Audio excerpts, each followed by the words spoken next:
Hi, my name is Claire, and I'm 32 years old. I never thought the man I trusted with my entire life would betray me through a text message. But when I woke up that morning and saw what he'd done, I realized this wasn't just heartbreak, it was war. Before I take you through this unbelievable story, make sure to like this video and subscribe to the channel for more stories like this. All right, let's get into it. It was a regular Wednesday morning. I remember because it was raining, that quiet, cold kind of rain that makes the world feel smaller. My phone buzzed on the nightstand, lighting up the dark room. I reached for it half asleep, expecting a good morning text from Mark, my husband of 5 years. Instead, I saw 6 words that changed everything. I'm done, Claire. I want a divorce. No explanation, no call, no conversation. Just a message. And when I opened my banking app minutes later, my stomach dropped. Our joint account was empty. Every dollar, gone. At first, I thought it was some mistake, maybe fraud, maybe a bank error. But then I checked our savings. That was gone too. He'd cleaned out everything overnight.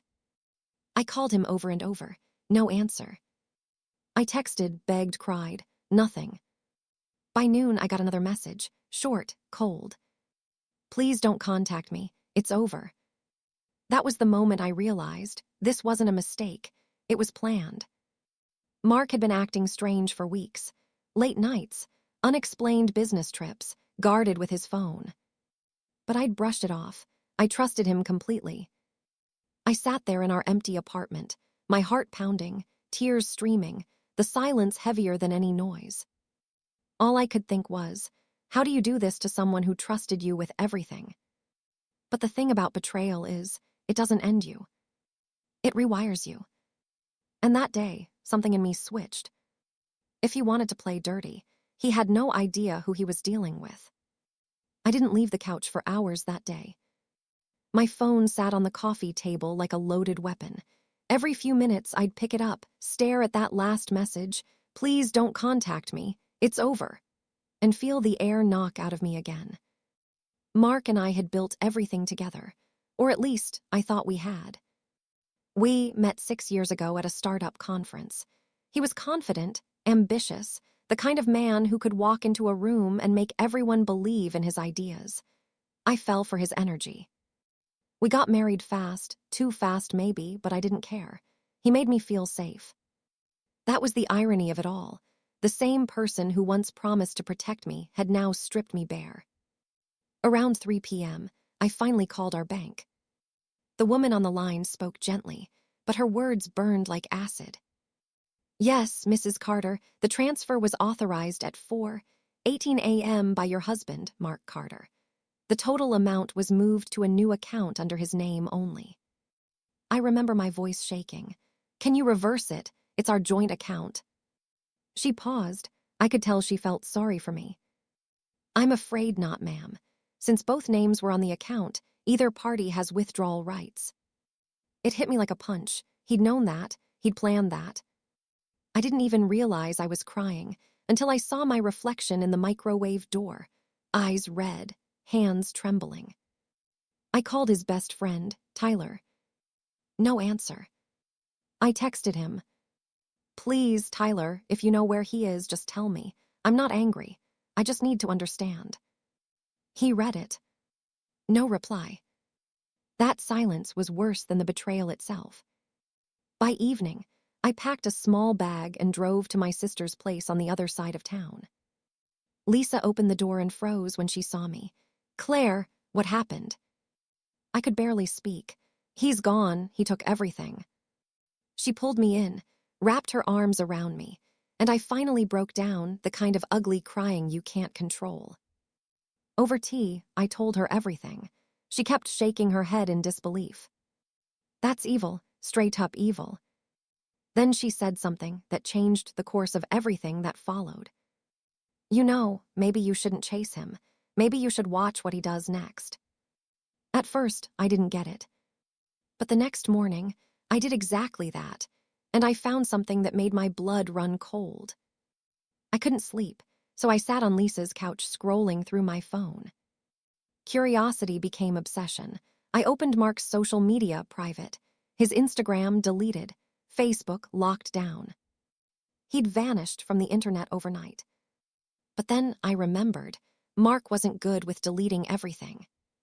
He used to tag his coworkers in photos. So I searched one of them, Ethan, and found a new post. It was from 2 days ago. A group picture. Mark was in it, laughing, glass in hand. Standing next to a woman I didn't recognize. The caption, "Team expansion celebration. So proud of this milestone. The future looks bright." I zoomed in. Mark's arm was around her waist. She was wearing a ring. My ring. That was the moment I realized what this really was. He hadn't just taken the money. He'd taken my life, the company we started together, the savings we built, the dream we shared. And now he was parading it with someone new. The next day, I went digging deeper. Emails, files, cloud accounts. I still had access to some. And that's when I found it, a folder named Project Rise. Inside were documents, contracts, and investor agreements, all in his name. Except the idea wasn't new. It was mine. I had designed that concept a year ago, a platform to help small artists sell their work online. We worked on it together for months. He'd just stolen it, renamed it, and pitched it to investors as his solo vision. And those investors, they were real. I recognized one name, Linden Capital Ventures. A major firm. The kind that doesn't deal with small startups unless they're gold. That's when I knew this wasn't just a breakup. It was a heist. He didn't want a divorce because of love problems. He wanted to separate because he was about to cash in. And he didn't want me anywhere near what was coming next. But I wasn't going to just sit and cry anymore. I took a deep breath, closed my laptop, and whispered to myself, "All right, Mark, you want a war. You've got one." I opened my old notebook, filled with scribbles, prototypes, and every single idea he'd stolen. And right at the bottom of the page, I wrote in bold letters, "Step 1, take back what's mine." The first thing I did was stop letting panic make decisions for me. Crying felt good for about an hour, then it just fuzzed my brain. I needed clarity, and clarity needed facts. So I started where any modern woman with a broken heart and a keyboard starts, by mapping everything out. I made a list on a legal pad I hadn't used in years. Accounts, company registrations, intellectual property, contracts, social media, and contacts. I wrote down dates, names, and every small memory that could prove authorship. Little things mattered. The prototype sketches with my handwriting, the timestamps on our collaborative Trello board, the early mock-ups saved under my user account. The worst part was realizing how much I'd trusted him to manage the paperwork. I'd been focused on product, design, storytelling. He'd been the charming negotiator, the voice at investor dinners. I'd let him wear the suit while I built the thing he was now trying to steal. Once the list was done, I cleared my head and took practical steps. First call, an attorney. I didn't pick the cheapest law firm. I picked the one with the cleanest track record for intellectual property and contracts involving startups. The woman I spoke to, Simone, didn't waste time on niceties. "Describe your role. Be precise," she said after I recounted everything, her voice steady over the line. "Dates, documents where the idea originated. Do you have pre-launch code, screenshots, emails, anything that predates his pitch?" "Yes," I said. "Everything. The Trello board, the Git commits under my username, the prototype video I shared with an early focus group. Those are time-stamped. I made the original wireframes. I have the receipts for the domain registration, and the design files show my name in metadata." Simone made notes. "Good, that's promising. He can legally withdraw funds from a joint account, unpleasant but legal, and can register things in his name. But intellectual property, that's different. If you can prove authorship and prior work, we can file an injunction to halt whatever he's raising against. We can also subpoena accounts if necessary. But you need to be prepared. This will get ugly. The investors, if they're legitimate, will want to know the truth. Don't talk to the press. Don't confront him directly. Let us handle communication." I felt a small, cold lift in my chest, hope sharpened into a plan. Legal action would be slow, but it would be precise. Meanwhile, there were immediate things I could do. I started with the accounts. The bank had been blunt. Legally, he could withdraw. But I could freeze my personal accounts, change passwords, and file a report for fraud on business accounts if evidence showed unauthorized transfers. I pored over our bookkeeping, tracing payments. A lot had gone into consultant fees and marketing the last 3 months, payments that lined up suspiciously with a company name that had, until recently, been a shell. Small transfers first, then larger ones. He'd been moving money around to make it look legitimate. It took time, but the pattern emerged. At night, when the insomnia set in, I stalked his life like a private investigator gone amateur. I rebuilt the timeline of his activity, meetings, trips, email headers. I created a spreadsheet of the people he'd been meeting, investors, developers, the woman in that photo, the same ring I used to own glinting on her hand. I reached out to one of the investors under a pseudonym, asking general questions about the opportunity, filtering answers for cues. Eventually, I found a lead, Linden Capital's associate who had been CC'd on an early pitch deck. He had attended a networking event Mark had bragged about on LinkedIn before Mark deleted it. The associate's bio listed an email. I had an in. I didn't call like the naive hurt ex-wife. I wrote an email, clinical and short, presenting the facts as questions. I didn't accuse. I asked for clarification about who had submitted the deck and requested the timeline of investor contact. Silence at first, then a terse reply. They were conducting due diligence, he hadn't personally signed anything yet, and there would be a partner review meeting next week. That was all the breadcrumb I needed. If Linden was considering backing Mark, they'd want clear, uncontested ownership. If I presented evidence of prior work, dated files, user tests, and a clear intellectual footprint, Linden's legal team would pause. Parallel to legal and investigative work, I had to manage the emotional theater of daily life. People started tracking rumors. Mark's friends didn't pick sides publicly, but the whispers were inevitable. I ran into Tyler at a coffee shop. His expression was awkward at first, then indifferent. He muttered something about complicated situation, and I let it slide. My sister Lisa became my confidant and co-conspirator. She came to my apartment with casseroles, sob stories, and a scanner. She sat with me while I uploaded files, steady as a lighthouse. We set up a secure folder and uploaded everything Simone needed. Screenshots with metadata, prototype videos, the Google Drive folder with change history, email threads with potential investors where Mark's replies were clouded in ambiguity, and the records of our joint payments. We created a narrative that showed the project's arc from my initial concept notes to the prototype investor demo I'd coded late one night. We had more than emotion. We had paper. Then came the first small public push. I wrote an account, not a viral if you know post, but a private message to an influential friend in product media who owed me one from my early days. I didn't want an army of strangers. I wanted targeted pressure. The friend replied within hours. If Mark's move goes public and contradicts facts, Linden will pull back until things are cleared. They hate messy exits. Good. I felt the knot in my throat loosen. The next phase required infiltration. Mark had been careful, too careful. He had registered the company in his name and had been pitching a rebranded version of what we had built. But startups are human. People make mistakes. He still bragged to old colleagues, he still drank with old friends, and he left breadcrumbs. I used those breadcrumbs. I reached out to a former developer we'd both worked with, Jonah, who now freelanced for Mark's new outfit. Jonah had always been borderline ethical, but he also had a soft spot for fairness. I didn't beg, I didn't manipulate. I told him the truth, but with a lawyer's filter, concise, factual, and without the salt of betrayal. Look, Jonah, I said one evening over cold pizza at his cramped apartment, you helped build Product X 2 years ago, remember? The architecture, the early API. Mark's presenting it now as his. That wouldn't be right. If you're concerned, compare commit histories. If you want to protect yourself, check the author logs. If you want to do the right thing, help us ensure truth wins. He stared at me, guilt and fear flickering across his face. I work freelance. If I step on Mark's toes, I might not get gigs. I'll check the logs anonymously. If the commits show you, I'll tell Linden's tech team.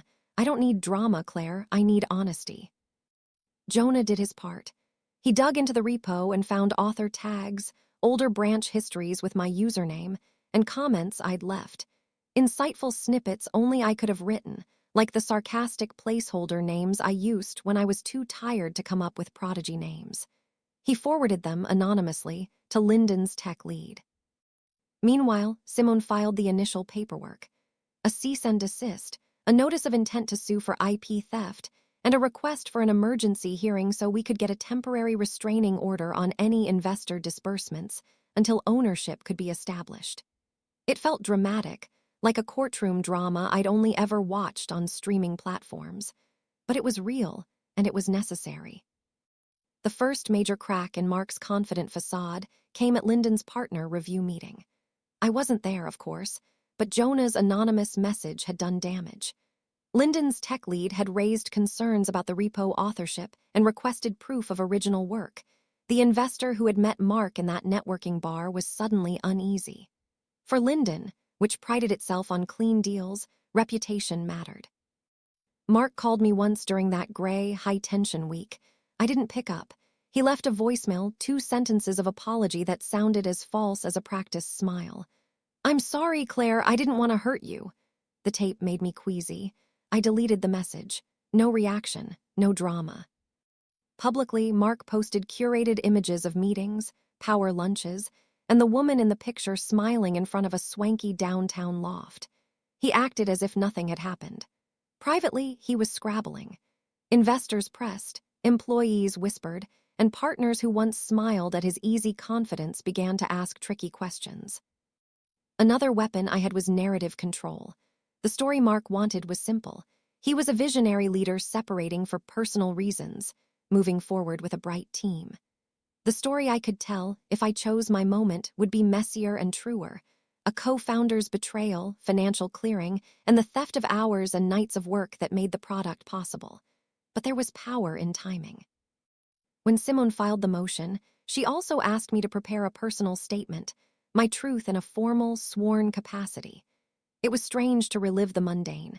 The night I stayed up fixing a production bug, the time Mark pitched our demo as his own at an angel meetup while I waited outside sipping stale coffee. I signed statements, notarized documents, and watched legal wheels begin to turn. Then Lyndon froze. Their partner called Mark in, asking for a reassessment. Mark, defensive and cornered, lashed out, showing a clean, investor-facing deck that painted him as the architect. Lyndon's counsel asked for the underlying repo and the original domain registrations. When the metadata came back, dates, commit hashes, author names, the picture started to tilt toward me. There were quiet victories buried in the tedium. The bank flagged unusual transfers tied to a shell company with the same founder name as Mark's new venture. One of those transfers had been routed through an account linked to an entity whose director listed an address that matched a mailbox rental in the industrial district. Cheap and anonymous. Those breadcrumbs suggested he planned to hide funds if things went sideways. We traced the path and alerted both Lyndon and Simone. The smoke began to smell like fire. Meanwhile, I wasn't just playing legal chess. I rebuilt my life outwardly. I posted a neutral LinkedIn update, nothing vindictive, simply a professional note about taking time to refocus and explore new collaborations. It was short, precise, and it sent a message. My career was not collapsing. Clients started reaching out, people who had admired my earlier projects and wanted to know if I had availability. It reminded me that power wears many faces. Some of mine were quiet. Steady contracts, freelance proposals, and a reputation for durability. Lisa smuggled in care packages, snacks, and ridiculous motivational quotes, while Jonah provided us a diagram proving authorship pathways. Simone kept me sheltered from the worst of it. She handled pushback, calls from Mark's lawyer who threatened countersuits. I braced for the PR narrative. Bitter ex and angry founder. I prepared documentation for everything. Then the crescendo. Just before Lyndon's final decision, Mark did what cornered animals do. He tried to close the deal fast. He told investors that the technology was mature and they risked losing first-mover advantage. He pushed for a fast signature, a wire transfer. Lyndon paused. Their counsel insisted on a thorough audit. That pause was everything. It allowed our papers, Jonah's logs, and Simone's polished affidavit to land on their desks. On a wet Friday afternoon, an oddly familiar rain like the day his text arrived, Lyndon sent an official communication. They would not proceed until ownership was clear. That was a public delay. The internal ripple it caused was personal and loud. Mark called, furious now. "You think you can ruin me?" he hissed in a voice message. "You think your lawyer scares me?" I deleted that one too. For the first time since the emptying of our joint account, I slept properly. Not in triumph, because the war wasn't over, but because the world had shifted. The man who thought he could vanish with our savings and our life was suddenly exposed to the world he had courted. There was still legal wrangling ahead, a possible settlement, or court, or messy arbitration. There would be reputational damage on both sides. I knew victories were rarely clean. But I also knew that the next step belonged to me, to wrest truth into the light, to make sure the work I had given the world had my fingerprints all over it, and to ensure that the man who emptied our account could not build his future on the ruins of what we built together. I sat at my desk that night and opened my old notebook, the one where I had scribbled ideas when we first dreamt the startup. I ran my fingers over the pages, feeling the indentations of pen on paper, the physical proof of countless nights of labor. I took a deep breath and whispered to the empty room, "This is mine, and I will make sure everyone knows it." The storm didn't pass, it only evolved. Mark's downfall wasn't dramatic like in movies, no handcuffs, no fiery confrontation, no public breakdown. It started in whispers. Investors stopped returning his calls. His emails, the ones I once admired for their perfect pitch and polished tone, started getting shorter, more desperate. People began backing out quietly, citing scheduling conflicts. He tried to pivot the story, to make it seem like he had chosen to pull out of the deal. But when your startup's lifeline depends on credibility, the smallest crack can open a canyon. Linden Capital released a statement to its partners about temporary suspension pending IP verification. It wasn't public, but in the tech world, secrets spread faster than code. Other investors heard. Suddenly, Mark wasn't the confident visionary, he was radioactive. While his world started sinking, mine was still fragile, but rebuilding. Simone, my lawyer, guided me through every step with surgical precision. She had the patience of a saint and the aggression of a hawk. "We're not just defending what's yours," she told me. "We're setting the record straight for every woman who's been erased from her own work." Her words stuck with me. I started documenting everything for myself, not just the court. I created a folder labeled Origin, and inside, I stored every piece of proof I could find, scanned napkin sketches, old voice memos where I'd brainstormed the concept aloud, screenshots of messages where Mark praised my idea before he started claiming it as his. Every file was a weapon. Meanwhile, Jonah, the quiet coder who had helped me earlier, came through again. He sent me a file one evening with the message, "You'll want to see this." Inside was a recording. It was grainy but clear enough Mark talking to his new team in what sounded like a bar. He was bragging. "Yeah, I had to sideline her. Claire's brilliant but too emotional. Investors trust a calm leader. I kept her designs, though can't waste good material." Hearing my own erasure, so casually discussed over clinking glasses, made something inside me harden permanently. I sent the file to Simone immediately. She listened, then said in a low voice, "This changes everything. This isn't just IP theft now, this is intent." He knew exactly what he was doing. Within a week, we filed an updated claim, including defamation and misrepresentation. The case shifted tone. What had begun as a legal tug-of-war over property was now shaping into a full-blown scandal about professional deceit. I didn't post about it. I didn't tweet cryptic quotes or subtweet betrayals. I went silent, because silence is terrifying when the other person expects noise. But someone else started talking. That anonymous email I'd sent earlier to Lyndon's associate, it grew legs. By now, enough people inside the company knew about the dispute that it leaked to a private founder group on LinkedIn. Suddenly, I was getting messages like, "Claire, I heard something about your co-founder trying to steal your IP. Stay strong." Is this the same Mark who pitched us last quarter? because we had questions about his deck. The whispers turned into murmurs, then conversations. Mark's name became one that people said with raised eyebrows. And then, almost poetically, the woman from that photo, his new partner, posted something on Instagram. A selfie with a cryptic caption, "Trust is currency. Some people overspend." It spread like wildfire. People speculated. Some pitied her, some mocked him, but all eyes turned. Within hours, Mark's professional accounts went private. But the real climax wasn't online. It came 2 weeks later, in a downtown office that smelled of cold coffee and anxiety. Simone had managed to get a preliminary hearing. I didn't have to testify yet, just present my side's evidence and let the judge review our injunction request. Mark showed up looking exactly as I remembered, confident, pressed suit, fake calm. But I could see the tremor in his jaw. He wouldn't meet my eyes. When Simone stood up to speak, she didn't shout. She just unfolded truth. She laid out the evidence, timestamps, files, recordings, transfers.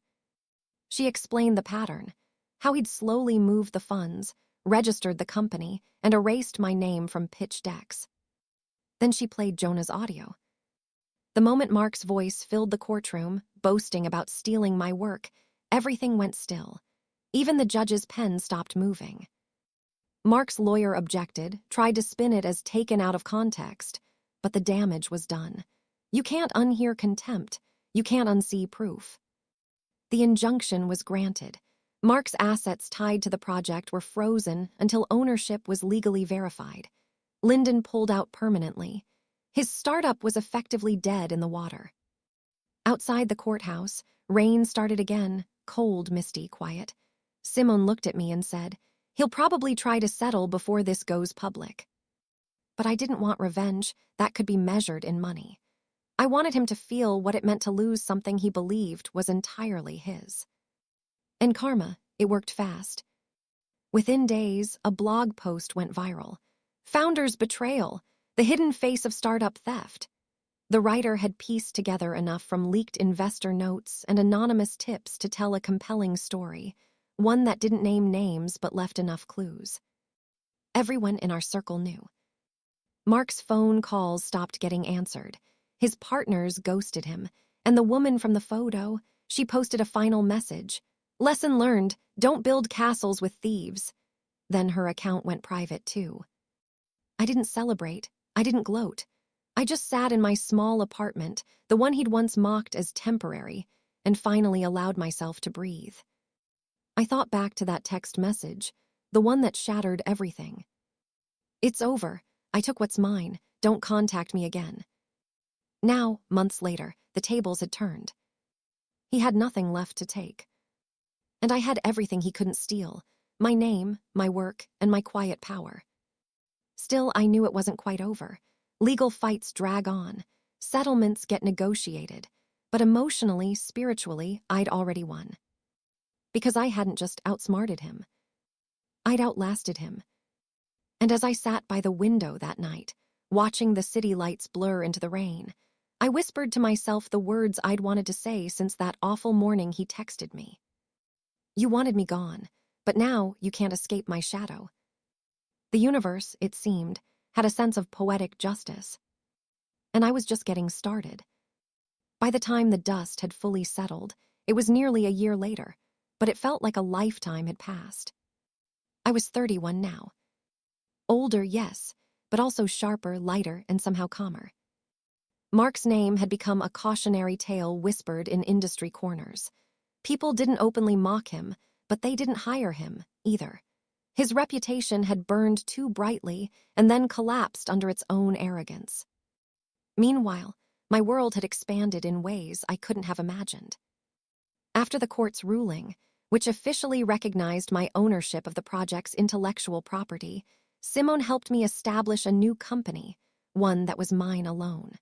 We called it Origin Wave, the same name I'd written in the margins of my old design notebook, back when this was just a dream between two people who thought they were on the same side. But now, it was my legacy. We launched small, almost humbly. A few friends from my early design circles joined me. Jonah became my lead engineer. I never forgot what he did for me. We worked out of a tiny co-working space, sharing ideas, cheap coffee, and endless late nights. But every time I walked into that room and saw my logo on the door, something inside me healed a little more. The story, of course, didn't stay private. About 3 months after the final ruling, a journalist reached out to me, the same one who'd written that viral Founders Betrayal article. Her name was Renee. She asked if I'd be willing to go on record and tell my side. I hesitated for weeks. I debated whether to stay silent or speak up. But eventually, I realized something. If I didn't tell my story, someone else would, and they'd tell it wrong. So I said yes. The article came out under the title. She built it, he claimed it, then she took it back. It wasn't revenge porn. It wasn't gossip. It was written with dignity, with truth. She described what had happened, the manipulation, the silent financial abuse, and how women in tech are often erased from their own creations. It spread fast, but this time I wasn't the victim in the story. I was the example, the warning, the voice. Emails poured in from women across the world. Your story gave me the courage to leave my partner. I showed your article to my boss after he took credit for my work. You made me feel less alone. Each message hit me like a quiet wave, painful, beautiful, and healing all at once. Somewhere deep down, I realized this wasn't just my victory, it was ours. Then, one morning, as I was heading into the office, I got an email that made me stop in my tracks. It was from Forbes. They were doing a feature on resilient founders, stories of people who'd rebuilt themselves after betrayal, bankruptcy, or disaster, and they wanted to include me. I laughed when I read it, not out of arrogance but disbelief. A year ago, I was crying on the kitchen floor, staring at a phone screen, watching my life dissolve in a text message. Now, I was being profiled in a magazine that once seemed galaxies away. That interview became a milestone. Forbes ran it with a photo of me sitting in my new workspace, smiling, not a triumphant grin, but one that said, I survived this, and I built something stronger because of it. The caption read, Claire Morgan, founder of Origin Wave, proof that sometimes rock bottom is the best foundation you'll ever build on. When the issue came out, my inbox exploded again. People from my past, college friends, old colleagues, even my former professor all reached out.